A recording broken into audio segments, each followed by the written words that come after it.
You're being replaced by my nephew, effective immediately.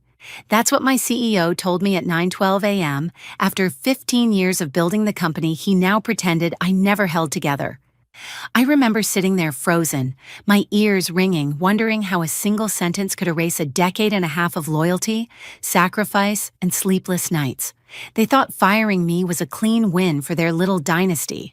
They had no idea they just triggered the one person who knew every flaw they'd buried.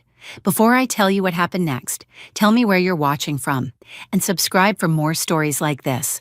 They say you can feel the exact second your life splits in half, and for me, it happened the moment Carter Winslow folded his hands on the glossy conference table and said, "Stevie, the board has decided to move in a new direction."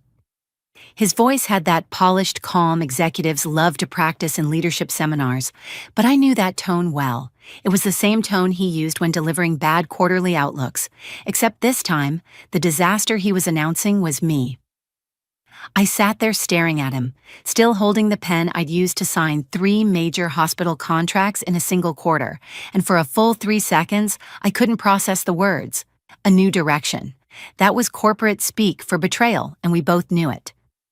I glanced around the room, expecting someone, anyone, to meet my eyes. Not a single one did. These were men I'd carried through operational crises they created. Men who'd called me on holidays when systems crashed. Men whose families I'd sent flowers to when they forgot. Now they were suddenly fascinated by their notepads, like guilty schoolchildren caught cheating. Then Carter delivered the real blow.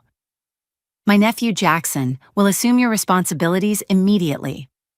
Jackson Pierce, 32, former real estate broker turned overnight strategic leader, a man who asked me last week whether compliance documentation was optional. That man was replacing me, the woman who'd kept Horizon West Diagnostics from collapsing under its own incompetence for 15 years. I opened my mouth, but only one word came out. "When?" My voice didn't shake, and I was proud of that small victory. Carter cleared his throat. "This morning, the board voted in an emergency session last night." Strange how an emergency session can be scheduled without the second highest-ranking executive knowing. I looked at our CFO, David, who texted me yesterday asking if I wanted to grab our usual afternoon coffee. Now he couldn't even breathe in my direction. I felt something sharp twist inside me. Not sadness, not yet. Something closer to humiliation. A hot, stinging kind that climbs your throat when you realize you've been played so thoroughly it almost feels personal. Carter slid a manila envelope across the table, as if he'd rehearsed this motion. "Your separation package. It's very generous, Stevie. We're not monsters." That was almost funny, in the way that lies often are when spoken with confidence. Monsters might be cruel, but at least they're honest about their nature. I didn't touch the envelope. "I built this place," I said quietly. "From the ground up. I was here when we had 12 employees crammed into a converted bike shop. I negotiated our first diagnostic platform partnership. I stayed awake 72 hours straight during the ransomware attack because no one else knew the system well enough to fix it." Silence, the kind that tells you people are calculating. Not empathy, but optics. Carter gave me a nod that was supposed to look sympathetic. "It's not about your performance. It's simply time for fresh leadership." Fresh leadership, corporate translation, someone easier to manipulate. "Security will assist you with your exit," he added. That part hit harder than I expected, as if I were some kind of threat, as if the woman who'd protected the company from 3 compliance investigations was suddenly capable of stealing office plants and staplers. I stood because sitting felt too much like acceptance. My legs were steady, and that surprised me. I nodded once, not for them, but for myself, because dignity is sometimes the last thing you can claim in a room full of traitors. No one stopped me as I walked out. No one thanked me. No one even breathed my name. And as I reached the hallway, feeling the first tremor of something darker rising beneath the shock, one truth struck me so clearly it nearly stopped my steps. They thought firing me was the end of my usefulness. They had no idea that removing me was the beginning of their unraveling. The hallway outside the boardroom felt colder than usual, as if someone had cracked open a window and let February crawl straight into the building. People pretended to be busy the moment they saw me, eyes flicking away like I carried something contagious. Maybe I did, proof that loyalty meant nothing here. My office had always been my sanctuary, a place filled with late-night takeout cartons, project binders stacked like skyscrapers, and small tokens from clients who trusted me with more than contracts. Today, it felt like a crime scene. I walked in and stopped, letting the reality settle in waves. 15 years of my life lay scattered across shelves and surfaces, too familiar to leave, too painful to take. I reached for the cardboard box someone had thoughtfully left by my chair, an unspoken message that they expected me to start packing immediately. It was insulting, but practical, and practicality had ruled my life for so long it almost comforted me. I began placing items inside, my engraved nameplate, a photo of the original Horizon West team, back when our office was a retrofitted storage warehouse, a mug from Sierra Valley Medical with my nickname Hawk printed on it, their way of teasing me for catching operational errors no one else noticed. My fingers trembled only once when I picked up the little ceramic figurine shaped like a mountain peak. It had been a gift from my mother the day I was promoted to senior operations chief. "Climb steady," she'd told me. "The view is worth it." I hadn't realized until now how steep the climb had actually been, or how little the people at the summit cared. While I packed, I could feel the company shifting around me, the quiet thrum of Slack messages and whispered conversations carrying the news like static. They were adjusting their loyalties already. If there's one thing corporate culture teaches you, it's that proximity to power matters more than fairness, and no one wants to stand too close to the fallen. A soft knock broke my focus. Kendra, my operations coordinator for the past 4 years, stepped inside, eyes red and puffy. She closed the door behind her quickly, as if even being seen talking to me might stain her future. "They're saying you mismanaged the NovaCrest integration," she whispered, "that the delays cost us millions." My jaw clenched. NovaCrest had been ahead of schedule. It was the only integration our auditors had complemented in 2 years. "They know that isn't true," I said. "Truth doesn't matter today," she murmured. "Only the version that makes them look justified." She swallowed hard. "They already asked me to report directly to Jackson. He wants all your files." Of course he did. A man stepping into a job he didn't understand always reaches first for someone else's work. "Tell him requests must go through legal," I replied. "Company policy." Kendra nodded. "I hate this," she said. "You deserve better."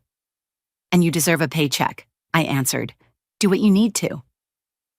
She hesitated before pulling me into a tight hug, then left as quickly as she'd come. The room felt quieter afterward, like grief had taken a seat across from me. I picked up the last item on my desk, a tiny succulent that somehow thrived no matter how many nights I slept on my office couch. Resilient, stubborn, refusing to die. Maybe that was symbolic. Maybe I wasn't done yet. As I placed it gently in the box, my phone buzzed with an unknown number, a tiny interruption, a spark in the silence. I didn't know it yet, but that call would be the first crack in the carefully constructed downfall Horizon West thought they'd planned for me. I almost let the call go to voicemail. Unknown numbers usually meant vendors, recruiters, or someone trying to sell me software I'd never use again. But something in me, maybe instinct, maybe stubbornness, made me swipe to answer. "This is Stevie," I said, trying to keep my voice steady despite the chaos spinning underneath my ribs. A pause, then a woman's voice, cool and self-assured in a way that made me straighten. "Stevie Marlowe," she said. "Good. I was hoping you hadn't left the building yet." I didn't recognize the voice, but something about her tone felt dangerous, in the kind of way that draws you in. "Who is this?" I asked.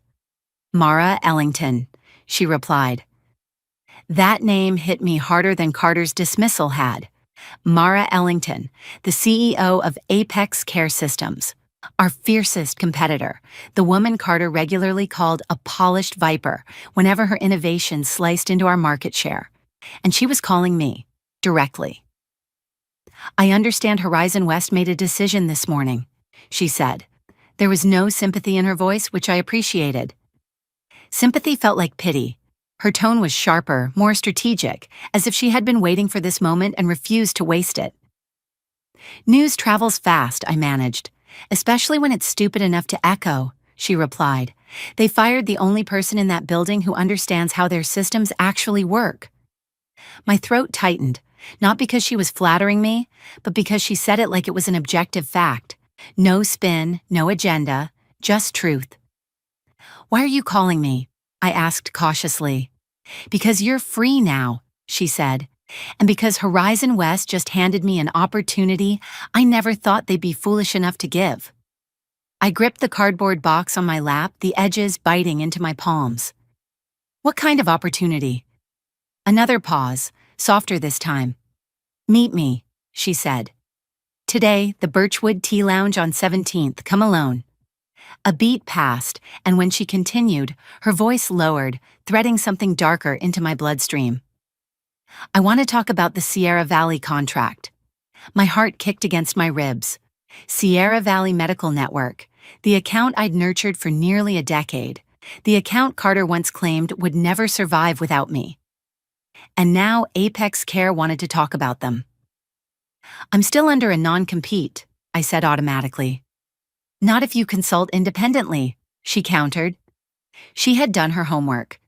You're not joining Apex Care, not yet. You're simply meeting me to discuss the landscape. The landscape, a strategic euphemism if I'd ever heard one. I opened my mouth to protest again, but she cut me off with a simple, devastating line. Stevie, Horizon West didn't fire you because they're moving in a new direction. They fired you because you're the only person who could expose the disaster they're about to walk into. My breath froze. What are you talking about? The NovaCrest acquisition, she said. The one Carter's announcing next month. I blinked hard. NovaCrest had been on our radar, but I'd flagged several operational risks. Their diagnostic protocols are a compliance nightmare, she continued. You know that. They know that. But they can't sign with you still inside the company asking inconvenient questions. My fingers curled. She wasn't wrong. Carter hated when I challenged him, especially publicly. Meet me, Mara said again. 15 minutes. We'll turn this setback into the biggest opportunity of your career. She hung up before I could respond. I stared at my reflection in the dark screen, my face pale but eyes burning with something I hadn't felt in years. Possibility. Maybe fate wasn't closing a door today. Maybe it was kicking one wide open. I stood, lifted my box, and walked out without looking back. Horizon West thought they were done with me, but that call made one thing unmistakably clear. I was nowhere near done with them. The Birchwood Tea Lounge had always felt like the kind of place where secrets were traded in porcelain cups. Quiet, dimly lit, tucked between a law office and an art gallery. A perfect spot for conversations no one was meant to overhear. When I